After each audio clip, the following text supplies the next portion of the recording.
బిజిగీర్ షరీఫ్ దర్గా ఉర్సు ఉత్సవాల భాగంగా బందోబస్తు ఏర్పాట్లను పర్యవేక్షించిన కరీంనగర్ జిల్లా కమిషనర్ గౌసే ఆలం. ఈ నెల 28వ తేదీ నాడు ప్రారంభం కానున్న బిజిగీర్ షరీఫ్ దర్గా ఉర్సు ఉత్సవాల బందోబస్తు ఏర్పాట్లు పర్యవేక్షించుటకు మంగళవారం రోజున కరీంనగర్ జిల్లా police commissioner Ghouse Alam, Huzurabad ACP Madhavi, Jammikunta పట్టణ సీఐ రామకృష్ణ గౌడ్ దర్గా వద్ద హాజరయ్యారు. ఈ సందర్భంగా దర్గాలోని హజ్రత్ సయ్యద్ ఇంకు షావలి రెహ్మతుల్లా ఆలీ, హజ్రత్ సయ్యద్ అజ్మత్ షావలి రెహ్మతుల్లా ఆలై, హజ్రత్ సయ్యద్ అక్బర్ షావలి రెహ్మతుల్లా ఆలై సమాధులను దర్శించుకుని చాదర్లును సమర్పించారు. మత గురువు మౌలానా మొహమ్మద్ నౌమాన్ హస్మీ గారు ప్రత్యేక ప్రార్థనలు చేసినారు. దర్గా కమిటీ అధ్యక్షుడు మొహమ్మద్ ఇక్బాల్ ఆధ్వర్యంలో వీరికి శాలువాతో సన్మానించారు.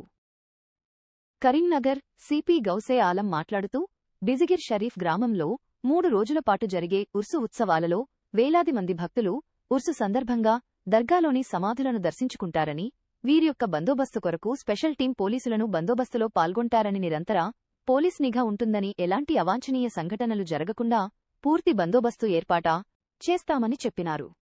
ఈ కార్యక్రమంలో బిజిగిర్ షరీఫ్ గ్రామ పంచాయతీ సర్పంచ్ రాచపల్లి వనజ, రాజయ్య కార్యదర్శి, ఇంగ్లియ రాజుదర్గా కమిటీ అధ్యక్షుడు